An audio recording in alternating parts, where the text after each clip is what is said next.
Hi, welcome to PrimeTime Pickleball. My name is Nicole Havlicek. In this video, we're going to go over the top 9 basic pickleball strategy mistakes we see out there on the courts, as well as how to fix them. Let's jump right in.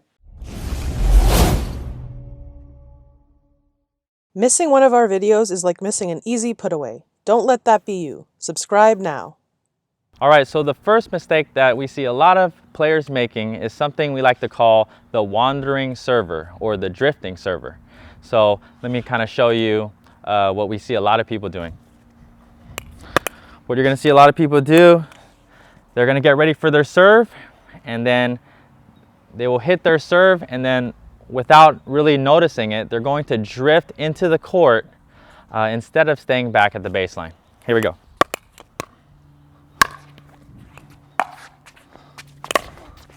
All right, so as you can see, the problem with that is if you hit that serve and then you're drifting into the court, the better players that you're going to play are going to want to hit that return as deep as possible so that they can make a more difficult third shot for you. So if you hit that serve and you're drifting into the court, now if they hit it right at your feet, you're going to have to hit it while backing up, and that's not a good option for you. So instead of that, what you should do, hit that serve and maybe take a step or two back behind the baseline.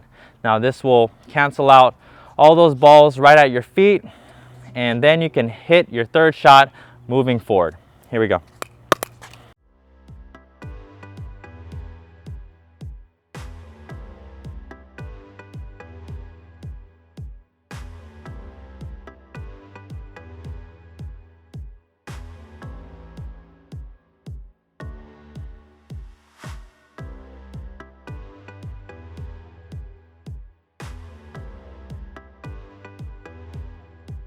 All right, so the second mistake that we see many players making is that they are standing right at the baseline when they are hitting their return. And the problem with this is that as you play, like I said in the first mistake, as you play better players, they're going to hit closer and closer to that baseline, and it's going to be hard for you to hit that ball and advance to the non-volley zone line. Okay, so if you're standing right here at the baseline and they're hitting a foot or two from the baseline with a lot of pace, you're going to have to half volley that ball, which is right after the bounce, which is going to be a tough shot, or you're going to have to back up and then hit that ball to create the right space. So then your momentum is going backwards, and what you should have your momentum do is you should be hitting that return and going to headed towards the non-volley zone to meet your partner up there. It's very important that you are off that baseline, maybe anywhere between 2 to 5 or more feet, depending on how hard and how deep that server is serving. It's going to really help you out and put you in a better position, especially with your momentum moving forward to capture the net with your partner.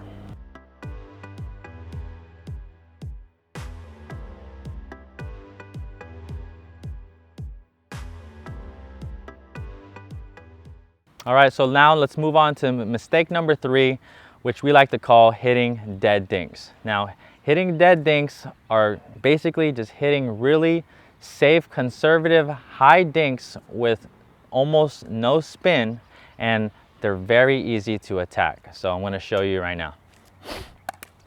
Okay. So I'm hitting it right in the middle of the kitchen, right to my opponent, and because they're sitting up high and they don't have a lot of spin and a lot of placement, just hitting it right to the middle of his body, he can pretty much do anything he wants to with that ball.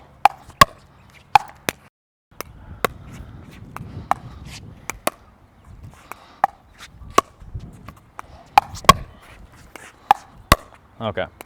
All right, so as you can see, if I'm hitting those dead dinks, not a lot of spin, my placement is the same every time, and they're sitting up high, it's very easy for my opponent to attack that ball. So instead of hitting dead dinks, I'm going to now place the ball, place it to his forehand, and his backhand and more at his feet, I'm gonna change the depth. Sometimes I'm going to hit it short, closer to the net and closer to his non-volley zone line, and also adding some spin, and it's going to be a lot harder to attack those balls. Here we go.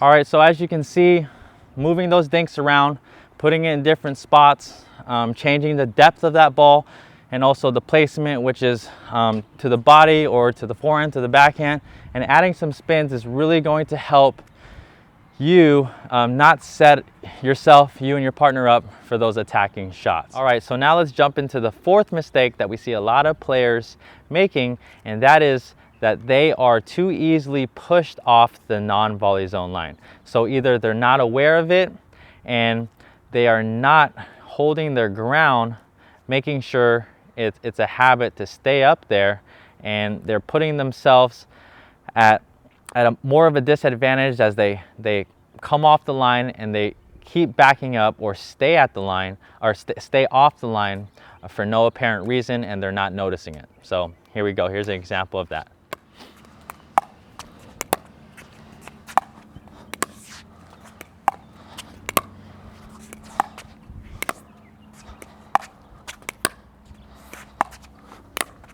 All right, so that's something we see pretty often in the beginner and sometimes intermediate levels, that you are pushed off, players are pushed off, and they have no idea why. And they don't have that mentality of they really want to stay up at that non-volley zone line, because the further you move back, you're gonna have more court exposed at your feet, and it's going to be harder to defend because your opponent is going to have more surface area to attack down at your feet. So one thing that you can do to not let this happen is, instead of letting these deep dinks bounce, as you can see, my opponent was pushing me back. Instead of always letting them bounce and backing up, I want to take that ball out of the air as a volley, as a dink volley, and it holds my position at the non-volley zone line. Here we go. Okay. All right, so now instead of me backing up on the balls right near my feet, I'm gonna decide to take that out of the air just like that, a volley dink, okay? That was right at my feet. That was a tough one, but I'm having a mindset, making sure that I'm constantly not backing up on every shot that's hit at my feet. All right, so making sure that I'm getting every ball out in front, and that if I do have to take a step back sometimes, I'm gonna make sure I come back right up to the line and put myself in this neutral positioning so that I'm not way back off the non-volley zone line.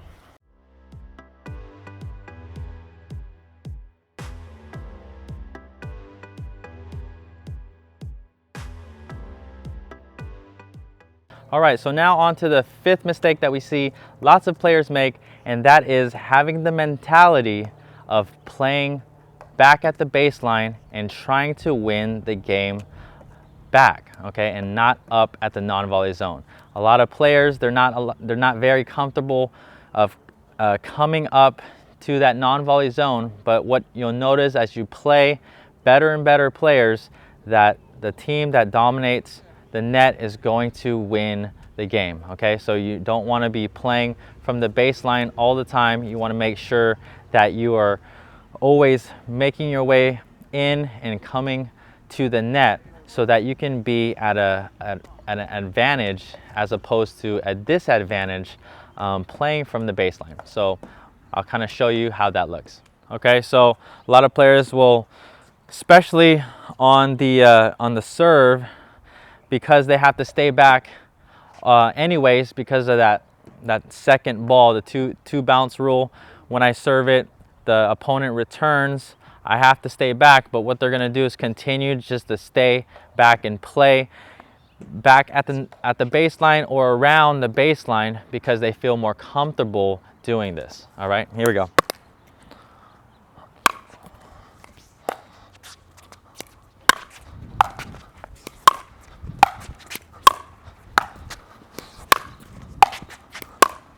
All right, so as you can see, even if you have pretty good ground strokes, if you get a player at the net that has very good hands and they could volley that ball deep consistently, it's going to be really hard to win points at the baseline.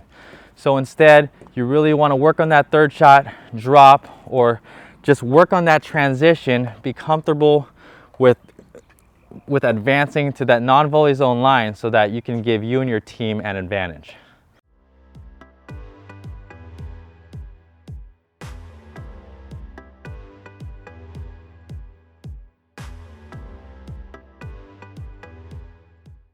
All right, so number 6, this kind of goes almost hand in hand with the 5th one. The 6th mistake that we see many players making is called the drive and rush. We like to call it because the drive and rush because they serve and then that team returns it and they're going for their third shot drive and they just run in without even looking at what that drive did, if it was high, if it was low, if it was a good drive or a bad drive.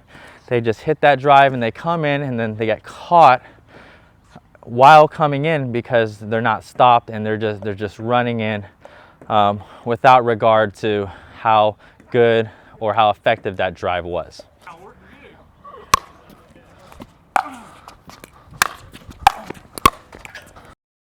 So as you can see, driving that ball as a third shot is not a bad idea, but you just want to be mindful of what you're going to do after that drive. Okay, you don't want to just come in on every single drive and without stopping and being ready for the ball and just running in like kind of like a headless chicken. You really want to be in control of the point even when you hit that third shot drive, see what it does and get ready for the next ball. So here it was what it would look like. Here we go.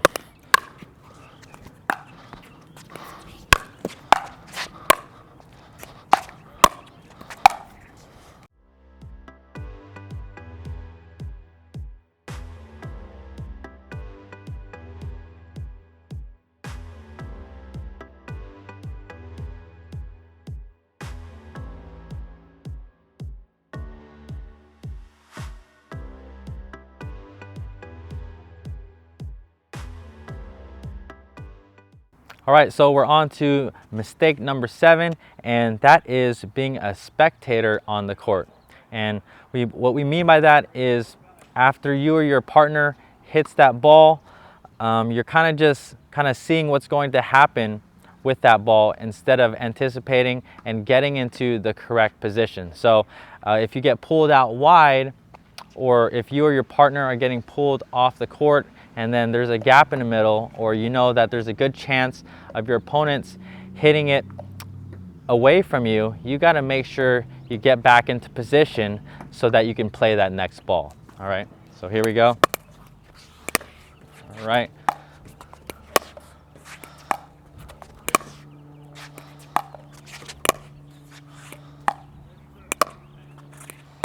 All right, so if I get pushed way off the court and I kind of wait and see what happens, of course, my opponent is going to want to hit that next ball in the space in between me and my partner. So if you're getting pulled off the court, off wide, or you're getting pushed back, or if there's any gap between you and your partner, you want to make sure that you close that gap.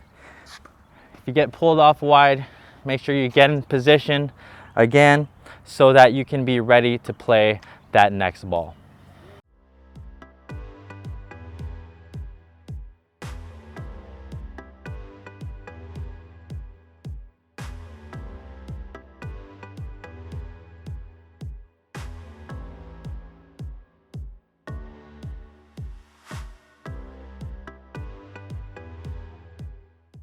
Okay, so on to mistake number 8, and that is avoiding your backhand at all costs. Now this can be either at the non-volley zone, hitting dinks, or even returning on the service return. Anytime that you are given a backhand, you try to avoid it and run around it and hit your forehand. Now over the long period of time, this is not going to be a good play for you, because it's going to keep you out of position, and it's really you're really selling yourself short, as your backhand is not going to be developed.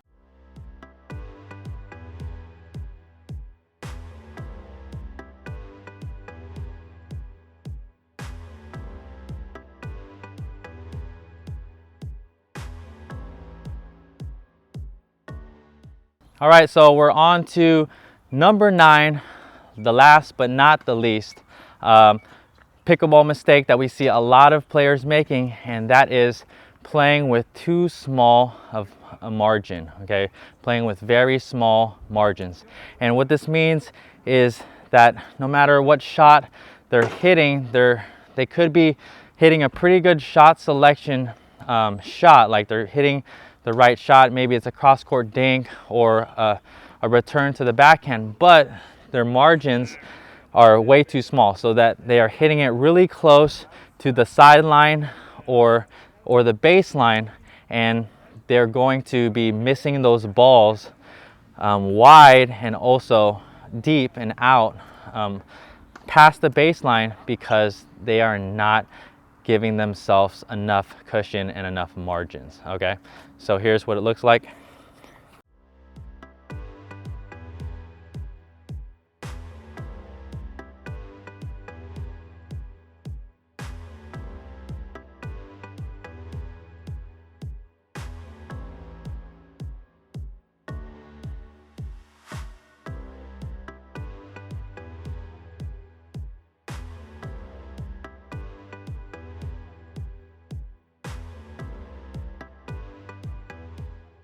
All right, so that is the top 9 basic pickleball mistakes that we see most players making. And if you have any questions, go ahead and comment below on this video. And also, if you are not subscribed to this channel, make sure you hit that subscribe button so that you can be part of the PrimeTime Pickleball family. And we hope that you really enjoyed that once again, and we'll see you in the next video. If you enjoyed this video, please give it a like. Thanks so much for watching. For more free video lessons, please visit primetimepickleball.com. But before you head on over there, make sure you subscribe to our YouTube channel so that you don't miss out on any future videos. Also, for PrimeTime Pickleball shirts like this and other great apparel, please visit ptpgear.com.